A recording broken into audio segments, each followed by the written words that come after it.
எல்லாருக்கும் வணக்கம். SVS50 TV சார்பாக நான் உங்களை அன்புடன் வரவேற்கின்றேன்.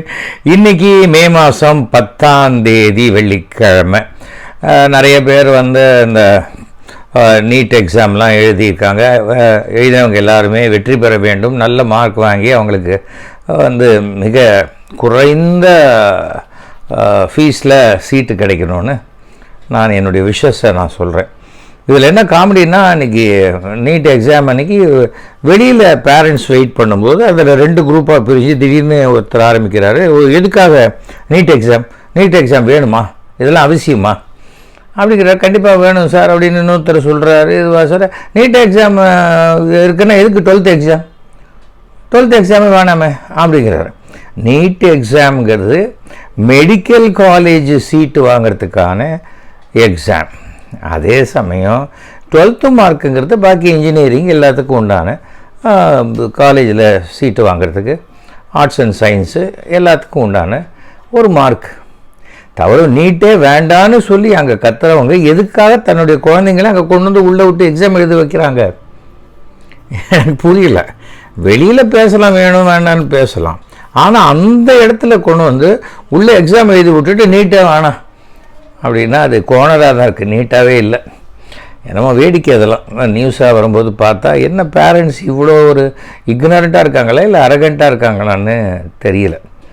ஏதோ சம்திங் அவங்களுக்கு ஒரு ஃப்ரஸ்ட்ரேஷனில் பேசுகிற மாதிரி, இல்லை ஏதோ ஒரு இது மென்டல் பிளாக், அவ்வளோதான். அதுக்கு மேலே ஒன்றுமே. ரயிலில் போகணுன்னா டிக்கெட்டு வாங்கணும். நான் இதுக்கு டிக்கெட் வாங்கணும், நான் தண்டவாளத்து ஓரமாக நடந்தே போகிறேன், நடந்து போகலாம். ரயிலில் ஏறதுக்கு தான் டிக்கெட் கேட்குறாங்க. அந்த மாதிரி தான் புரிஞ்சுக்கணும். அதுக்கு மேலே நம்ம என்ன சொல்கிறது. நாணயம் இல்லா நாணயம், இது திரைப்பயணம், விசுவுடைய படம். ஒரு இன்னசென்ட்டான ஒரு பையன், அவன் எப்படி ஒரு கேஸில் போய் மாட்டிக்கிறான் அப்படிங்கிறது தான் இந்த படம். இந்த நாணயம் இல்லா நாணயத்தில் உண்டான ஒரு கதை. இதில் இந்த ஒரு வித்தியாசமான ஒரு விஷயம்னு வச்சுக்கோங்களேன். ஒரு இன்னசென்ட். இதில் ராஜேஷ், நான் நிறைய பேர் ஆக்ட் பண்ணியிருக்கோம். ஒரு திடீர்னு தூக்கி ஜெயிலில் போட்டுருவாங்க, நம்மளை எப்படி காப்பாற்றி வெளியில் கொண்டுறாங்க அப்படிங்கிறது தான். இது ஆஃபீஸில் லஞ்சம் வாங்கிறது, அந்த மாதிரியான ஒரு இது.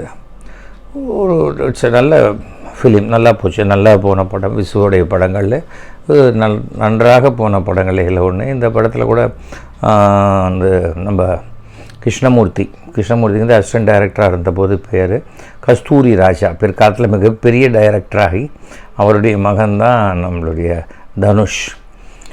ஸோ அவர் டிபி கஜேந்திரன் இவங்கெல்லாம் அசிஸ்டன்ட் டைரக்டர்ஸ் இந்த படத்தில். ஸோ அவங்க விசுவோடைய இந்த அசிஸ்டன்ட் டைரக்டராக இருந்தவங்க எல்லாருமே ஒரு நல்ல பெரிய லெவலில் ஷைனாக இருக்காங்க. இது ஒரு நல்ல படம்.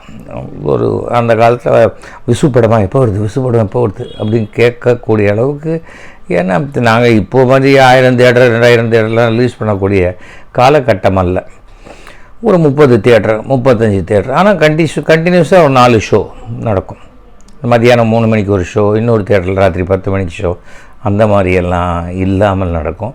அந்த 30 தியேட்டரில் ஓடி அது நல்ல கலெக்ஷனும் உடனே இன்னும் தியேட்டர்ஸ் இன்க்ரீஸ் ஆகும். பி சென்டர், சி சென்டர், இப்போலாம் எல்லாம் ஒரே சென்டர் தான். எடுத்த உடனே எல்லா இடத்துக்கும் போய்டுது. அன்றைக்கி சாயங்காலமே ஓடிடிலையும் வந்துடும். அந்த மாதிரி தான் இன்றைக்கி இருக்கக்கூடிய காலகட்டங்கள் இருந்து கொண்டிருக்கிறது. விசுவை பொறுத்த வரைக்கும் என்ன ஒரு விஷயம்னா, ஒரு ஃபுல் ஸ்கிரிப்டை அதை அப்படியே எல்லா கேரக்டரும் பேசுகிற மாதிரி தானே நடித்து அதை டேப் பண்ணிவிடுவார் ப்ரொடியூசருக்கு கொடுக்கறதுக்கு. அது ஒரு மிகப்பெரிய ஒரு விஷயம். விசுவனுடைய மிகப்பெரிய பலம் கேமராமேன் பாலகிருஷ்ணன் அவர்கள் பலம். கிஷ்மு கூட ஒரு பெரிய சப்போர்ட். அந்த ப்ரொடியூசர் மாதிரி, ஏன்னா ஃபஸ்ட் காப்பி மாதிரி தான் பண்ணுவாங்க விசு. நீங்கள் பண்ணுங்கள் சார், நாங்கள் பண்ணுறோம் அப்படிலாம் இல்லை. அது ரொம்ப வெரி ஃபியூ பீப்புளுக்கு தான் பண்ணினதும் அந்த ப்ரொடியூசர் சரியாக இல்லாத போது விசு அப்செட் ஆகிடுவார். ஏன்னா நம்ம ஒரு பிளான் பண்ணுறோம், பர்ஃபெக்டாக பண்ணணும் அப்படின்னு நினைக்கும் போது, சார் இப்போ பண்ணல சார், வேணால் அடுத்த மாதம் வச்சுக்கலாமா அப்படின்னா அடுத்த மாதம் எப்படி கால்ஷீட் கேட்குறது, அடுத்த மாதம் வேற ஒரு ஒர்க் இருக்கும். அந்த டிசிப்ளின் இல்லாதவங்களோட விசுவுக்கு ஒர்க் பண்ணுறது ரொம்ப கஷ்டம், நான் பார்த்துருக்கேன். ஆனால் கிஷ்மு தான் எல்லாத்தையும் மேனேஜ் பண்ணி விடுக்கு பார்த்துக்கலாம் அப்படின்னு சொல்லி அந்த மாதிரி. கிஷ்முவோடைய மரணம் விசுவுக்கு அந்த காலகட்டத்தில் மிகப்பெரிய லாஸ். அது அன்எக்ஸ்பெக்டட், சடனாக டபான்னு ஹி பாஸ்ட் அவே கிஷ்மு. பட் நல்ல சகோதரர்கள், ராஜாமணி, கிஷ்மு, விசு, நரசிம்மன் வந்து இந்த ப்ரொடக்ஷன்லலாம் பெருசாக வந்தது கிடையாது. நரசிம்மன் வந்து கைலாஷ் பிரதர் அண்டு சின்ன சின்ன ரோல்ஸ்லாம் ஆக்ட் பண்ணியிருக்கா. ட்ராமா இருக்கும்போது அவன் வந்து ஃபுல்லாக ட்ராமாலெல்லாம் பார்ட்டிசிபேட் பண்ணி எல்லாம் பண்ணியிருக்காங்க. பட் விசுவனுடைய உழைப்பு என்பது அசாத்தியமானது. ஒரு படம்னா அந்த படத்தில் வந்து அந்த டைட்டிலேருந்து எண்டு வரைக்கும் ஃபுல் ஸ்கிரிப்ட் ரெடியாக இருக்கும்.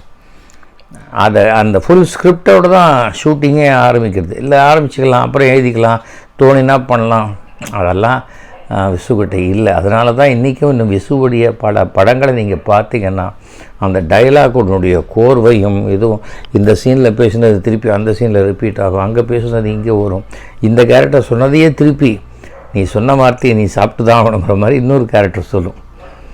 அதுக்கெல்லாம் வந்து பயங்கர கிளாப்ஸ் வரக்கூடிய காலகட்டம் அது. ஒரு குடும்ப பெண்களுக்கு, குடும்ப தலைவிகளுக்கு, குடும்பத்தினருக்கு மிக பிடித்த ஒரு குடும்ப இயக்குனர் அப்படின்னா விசு. அதில் எந்த மாற்று கருத்தும் கிடையாது. அதெல்லாம் ரொம்ப ஒரு பெரிய ஒரு விஷயம். இதெல்லாம் கோல்டன் டேஸ்.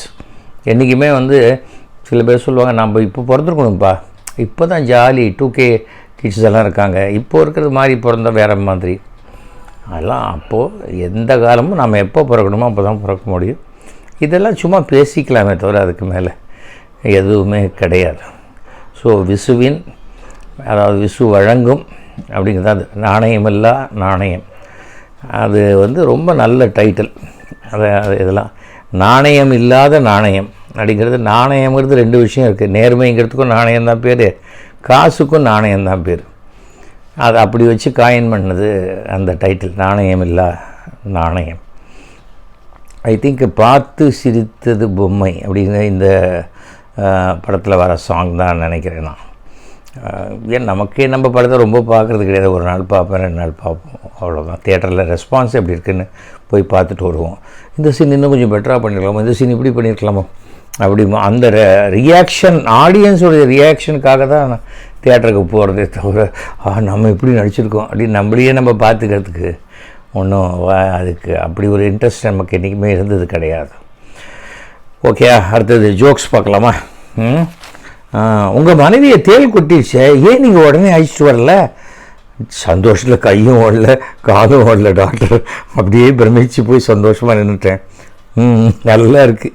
கி ஜெயந்தி கீரா, விருதுநகர். இது மட்டும் ஒய்ஃபுக்கு தெரிஞ்சிருந்தது, அவங்க கொட்டியிருப்பாங்க இவங்களை. என் மாமியார் ரொம்ப சண்டை போடுவார். நிஜமாவா? ஆமாங்க, முதியோர் இல்லத்தில் கொண்டு விட்ருக்கேன், அங்கேருந்து ஃபோன் பண்ணி சண்டை போட்டுட்ருக்காங்க, நான் என்ன பண்ணுறது? வி சாரதி டேச்சு, சென்னை. தலைவர் இப்போது தாவின கட்சி ரொம்ப சின்னதோ, ஏன் அடிக்க? ஒன்றும் இல்லை, அது தாவினத்துக்காக அவருக்கு பரிசாக ஒரு சின்ன சைக்கிள் கொடுத்துருக்காங்க, அதான் ரொம்ப சின்ன கட்சி மாதிரி தெரியுது. சிஆர் ஹரிஹரன், திருவனந்தபுரம். எப்பவும் போலீஸ் ஸ்டேஷன் பக்கத்துலேயே திருடுறிய, ஏண்டா? பாதுகாப்பாக இருக்குமே தான் எஜமா. யாழ்நிலா, காரைக்குடி. ஏடிஎம்மில் பணம் எடுக்க போகிறேன்னு சொல்கிறேன், எவ்வளோ? உடச்சி பார்த்தா தானே தெரியும் எவ்வளோ இருக்குது, எவ்வளோ எடுக்க முடியும்னு. இது நல்லா இருக்குது. என்கே பாலசுப்ரமணியம், சென்னை. ஒரு தடவை ஒரு 3-4 பேர் சேர்ந்து ஒரு பெரிய பேங்க்கை கொள்ளை அடிச்சிட்டாங்களாம். கொள்ளை அடிச்சோடனே என்றா டே சும்மாடுறா, நாளைக்கு காலத்தில் பேப்பரில் வரும்ல எத்தனை போச்சுன்னு, அப்போ கண்டுபிடிச்சிக்கலாம், இப்போ போய் எண்ணிக்கிட்டு வா கிளம்பலாம் அப்படின்னாங்களாம். அந்த மாதிரி அது என்ன அந்த சமயத்துலையும் பாருங்கள், அவன் எவ்வளோ நிதானமாக யோசிக்கிறான். பணத்தை எடுத்தோமா கிளம்பிடணுன்ட்டு இங்கே போய் எண்ணிட்டு இருக்கக்கூடாது அப்படின்னு. அவன் எண்ணி பார்த்துருந்தா திருடி இருக்கவே மாட்டான், ஒழுங்காக யோகியமாக இருந்திருக்கலாம் அப்படின்னு நினைப்பான். அடுத்தது மகா பெரியவரை பற்றிய ஒரு பெரிய ஒரு விஷயம். மகா பெரியவர்கிட்ட அந்த ஒரு சத் சங்கம் மாதிரி அவர் முடித்து பூஜையெல்லாம் முடித்து கொஞ்சம் விசிராந்தியாக இருக்கும்பொழுது பேசுவாங்க. அங்கே இருக்கிறவங்கெல்லாம் பெரியவா, என்ன பெரியவா எப்படி இருக்கு, லோகம் எப்படி இருக்கு அப்படி இருக்குன்னு சொல்லும்போது அதுக்கு பெரியவா சொல்கிற சில விஷயங்கள்லாம் வரும். அப்போ வந்து ஒருத்தர் சொல்கிறார், பெரியவா தங்களுடைய பெருமையை நிலைநாட்டுறதுக்காக பணக்காரர்கள்லாம் அந்த கோவிலுக்கு அங்கே எங்கே நன்கொடை அளிக்கிறாங்க, டியூப் லைட்டு கொடுத்தா கூட அதை வந்து வெளிச்சமே தெரியாத அளவுக்கு அவங்க பேரெல்லாம் போட்டுடுறாங்க, இதெல்லாம் எப்படி பெரியவா அப்படிங்கும்போது பெரியவா சொல்கிறா, இருக்கட்டுமே, பெருமைக்காக இருந்தால் கூட நல்ல விஷயத்துக்கு யார் பணம் தராங்கன்னு அதை நம்ம பார்க்கணும் தானே. தர்மம் செய்கிற எண்ணம் சில பேருக்கு தானே இருக்குது, எல்லாருக்கும் அது வருது இல்லை இல்லையா. ஆனால் ஒன்று, நிறையா பணம் கொடுத்தாதான் குறைச்ச பணம் கொடுத்தாதான் அதெல்லாம் இல்லை. உண்மையான பக்தர்களை கடவுள் மனசார ஏற்றுப்பார். நான் ஒரு சின்ன விஷயத்தை சொல்கிறேன், கேட்குறீங்களா அப்படின்னு சொல்லி, தஞ்சை பிரகதீஸ்வரர் கோவில், பெரிய கோவில் இருக்க, அந்த பெரிய கோவிலை பற்றின ஒரு விஷயத்தை சொல்கிறார். தஞ்சை பெரிய கோவிலில் ராஜராஜ சோழன் தான் கட்டுறதுக்கு கட்டினான்னு தெரியும். எல்லாம் வந்து கட்டத்தை கட்டி எல்லாம் இப்படிலாம் வந்துக்கிட்டே இருக்குது. அப்போ இந்த சிற்பிகள்லாம் வேலை செஞ்சிட்ருக்கும்போது அங்கே பக்கத்தில் இருக்கிற ஒரு கிழவி வந்து எல்லாருக்கும் தன்னுடைய காணிக்கையாக இருக்கட்டும் மோர் கொடுத்துட்டு போவாங்க.